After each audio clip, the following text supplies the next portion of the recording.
Very good morning, students. Myself, Vijay Narwal, Assistant Professor, EFM, सम्राट पृथ्वीराज चौहान, राजकीय महाविद्यालय अजमेर। आज मैं आप लोगों के समक्ष आनंदम कार्यक्रम के तहत योग व स्वास्थ्य विषय पर व्याख्यान हेतु प्रस्तुत हूँ। प्रथम सुख निरोगी काया। ये एक सुक्ति नहीं बल्कि जीवन की एक युक्ति भी है। वर्तमान समय में हम high blood pressure, heart disease, मानसिक तनाव आदि हमारे जीवन शैली का एक पर्याय बन चुके हैं। इसका मूल कारण हमारी जीवन शैली बन चुकी है, क्योंकि हम ब्रह्म मुहूर्त में उठने के बजाय देरी से उठना पसंद करते हैं, बेड टी पसंद करते हैं, व्यायाम और योग की ओर हम ध्यान नहीं देते हैं, मोबाइल और व्हाट्सएप इत्यादि पर हम दिनचर्या व्यतीत करते हैं। हमारे 24 घंटे का अत्यधिक समय हम इन्हीं कार्यों में लगाते हैं। रात्रि के समय तक भी जागते हैं और उपवास न करना तथा मानसिक तनाव आदि के कारण हम रोग ग्रसित हो रहे हैं। आज हम इन्हीं विषयों पर चर्चा करेंगे और योग का स्वास्थ्य के साथ क्या महत्व है, इस पर भी हम चर्चा करेंगे। देखिए, स्वास्थ्य जो है वो दो शब्दों से मिलकर बना है, स्व और स्थ। स्व का मतलब होता है अर्थ यानी मैं, और स्थ का अर्थ होता है स्थिति। तो स्वास्थ्य का आशय हुआ स्वयं में स्थिति, यानी स्वयं की क्या स्थिति है, अंतर्मन में क्या स्थिति है, हमारे शरीर की क्या स्थिति है, यही स्वास्थ्य कहलाता है। स्वास्थ्य के इस व्यापक अर्थ को सिद्ध करने के लिए योग से अधिक समग्र समाधान कुछ और हो नहीं सकता।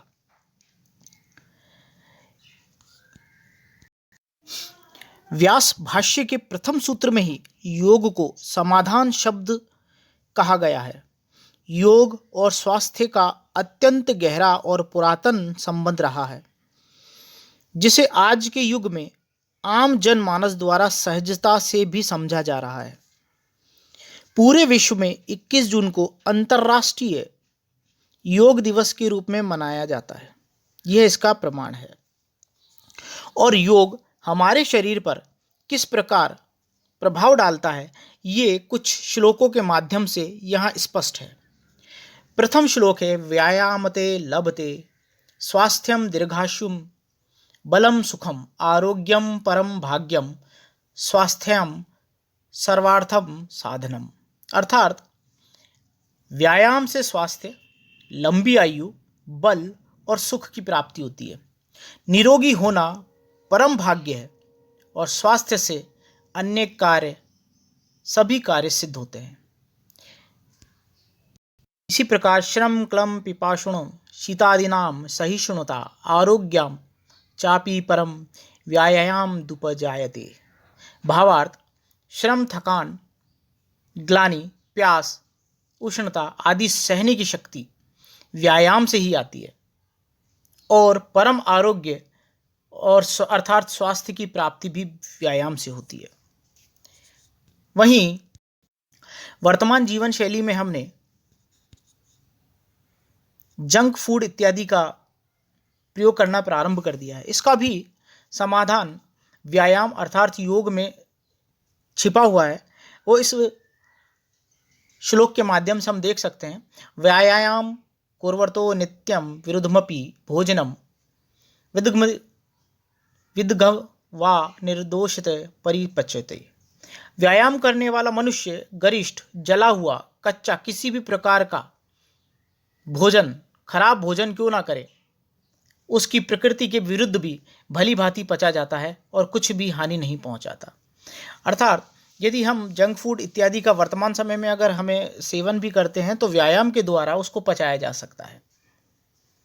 इसी प्रकार मनुष्य के दोष, वात, पित्त, कफ, अग्नि, रसादि धातु सम अवस्था में स्थिर होते हैं और इनको योग की क्रिया द्वारा ठीक किया जा सकता है। साथ ही साथ मन, इंद्री और आत्म, प्रसन्न और मनुष्य इत्यादि पर नियंत्रण पाया जा सकता है।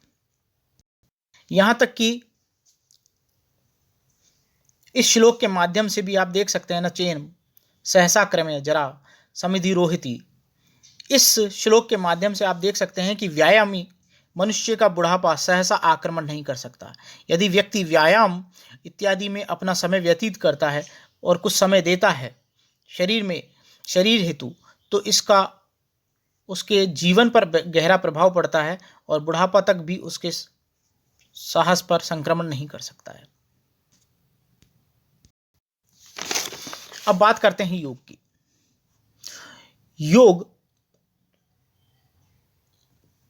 के 8 अंग है जो स्वास्थ्य का साधन है। ये 8 अंग जो होते हैं वो होता है यम, नियम, आसन, प्राणायाम, प्रत्याहार, धारणा, ध्यान और समाधि। इस योग के माध्यम से, देखिए, योग से आशय होता है बांधना या जोड़ना। तो योग के जो 8 अंग है,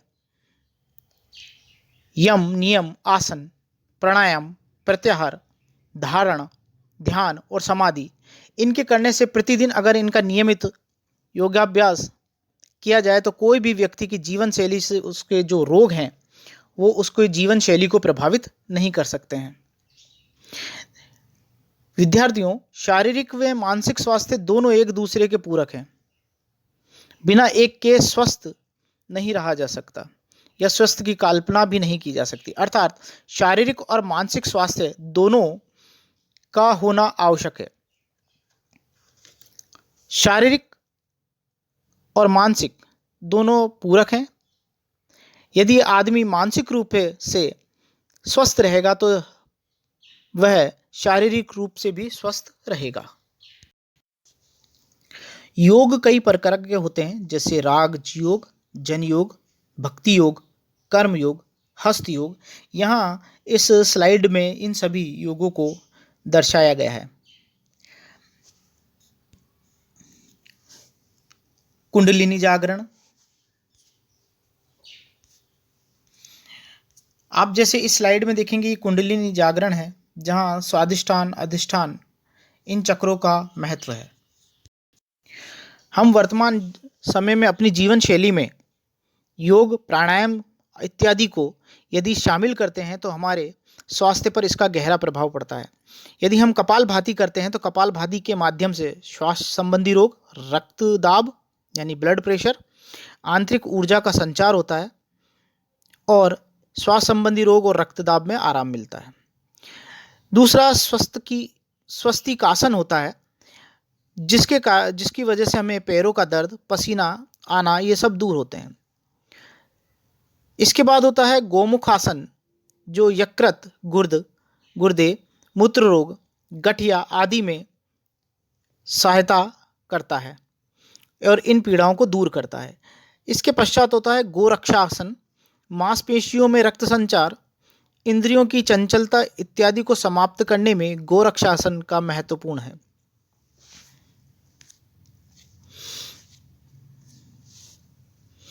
इसके पश्चात होता है अर्ध मत्स्येंद्र आसन, मधुमेह यानी डायबिटीज। भारत दुनिया में मधुमेह यानी डायबिटीज की कैपिटल बन चुका है। तो अर्ध मत्स्येंद्र आसन मधुमेह, मेरुदंड, उदर आदि के विकारों के लिए लाभकारी है तथा आँखों के लिए विशेष रूप से ये लाभकारी सिद्ध होता है। अर्ध मत्स्येंद्र। दूसरा है योग मुद्रासन। योग मुद्रासन होता है, स्वभाव को आपको अगर विनम्र बनाना है, देखिए, योग के द्वारा आप बाहरी शरीर यानी आवरण को भी स्वस्थ बनाते हैं तो आंतरिक मन और आंतरिक शरीर को भी आप सुंदर बनाते हैं। और उसके लिए योग मुद्रासन, जिसके माध्यम से स्वभाव को विनम्र, सुंदर तथा मन को एकाग्र बनाने में योग मुखासन श्रेष्ठ है। इसके पश्चात शंखासन वे उदराकर्षण, गैस, कब्ज, अम्ल, पित्त, असाध्य, आंत, अग्नाशय आदि के लिए बहुत ही लाभप्रद होता है। एक होता है आपका सर्वांगासन। थायराइड और मोटापा, ये भी हमारे देश में काफ़ी है। तो थायराइड और मोटापे आदि के लिए शवागासन इन थकान और मोटापा और थायराइड को दूर करने में बहुत ही सहायक है। यहाँ तक कि जब हम सूर्य नमस्कार करते हैं तो सूर्य नमस्कार से हमारे फेफड़े बलवान बनते हैं और आँखों की ज्योति और मन मस्तिष्क इत्यादि बहुत स्वस्थ बनते हैं। लेकिन इसके लिए योगासन करने के साथ साथ हमें ब्रह्म मुहूर्त में उठना भी आवश्यक है। यहाँ इस स्लाइड में पुनः वही योग के 8 अंग दिए हुए हैं: यम, नियम, आसन, प्राणायाम, प्रत्याहार, धारणा, ध्यान और समाधि। प्राणायाम ब्रीथ को कंट्रोल करता है, प्रत्याहार सेंसेस को कंट्रोल करता है, धारणा कंसंट्रेशन पर ध्यान देता है, ध्यान मेडिटेशन को बनाता है, समाधि यूनियन यानी हमें एकाग्र करता है, यम यानी एक्सटर्नल डिसिप्लिन्स बनाता है, यानी अनुशासन का भी योग के माध्यम से प्राप्त किया जा सकता है, नियम इंटरनल डिसिप्लिन, और आसन यानी पोस्चर। देखिए पोस्चर आसन का भी एक बहुत महत्व है। यदि अगर वेद व्यास जी अगर घास की सैया पर बैठकर लिखते हैं तो गीता भी लिख सकते हैं। तो शेर की खाल पर उन्होंने बैठकर महाभारत जैसी रचना की है। तो आसन का भी बड़ा महत्व होता है। मैं पुनः आपसे विद्यार्थियों से यह आग्रह करता हूं कि योग को अपने जीवन की शैली में अपनाना आवश्यक है। योग का आशय एकता या बांधना है। योग सही तरीके से जीवन को जीने का विज्ञान है, इसीलिए इसे दैनिक जीवन में शामिल करना चाहिए। यह हमारे जीवन से जुड़े भौतिक, मानसिक, भावनात्मक, आध्यात्मिक, आत्मिक आदि सभी पहलुओं पर काम करता है। योग सबसे पहले बाहरी शरीर पर कार्य प्रारंभ करता है, उसके पश्चात आंतरिक शरीर पर कार्य प्रारंभ करता है। अर्थात जीवन में योग का बहुत महत्व है और योग और स्वास्थ्य एक दूसरे के पूरक हैं। वर्तमान समय में जितनी भी ये बीमारियां चल रही है, ब्लड प्रेशर, मधुमेह, डायबिटीज़, हार्ट डिजीज़, इन सब को हम योग और योगासन और व्यायाम के माध्यम से दूर कर सकते हैं। लेकिन योग को कब करना चाहिए, इसके भी कुछ नियम हैं। जैसे योग जब हम करते हैं तो किसी गुरु के निर्देशन में योग का अभ्यास करना चाहिए। सूर्योदय या सूर्यास्त के वक्त योग सही समय है।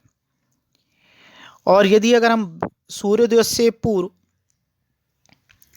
करते हैं तो शीतल हवा बहती है जो प्राणवायु है, तो उसका भी एक विशेष महत्व है। तीसरा, योग करने से पूर्व स्नान जरूर करें। योग को खाली पेट करना चाहिए।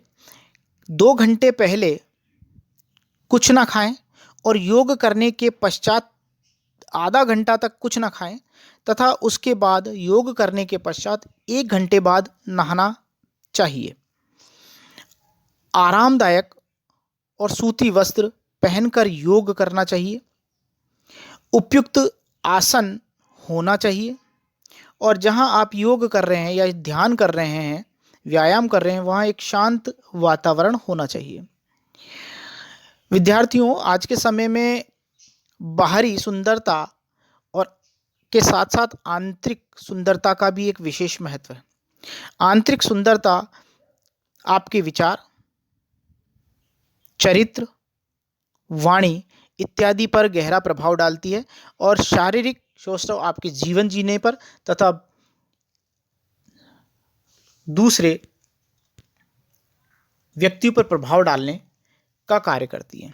इस प्रकार योग के माध्यम से आप स्वस्थ आंतरिक स्वास्थ्य और बाहरी दोनों स्वास्थ्य को प्राप्त कर सकते हैं। इसलिए योग को अपने जीवन में अवश्य अपनाएं। धन्यवाद।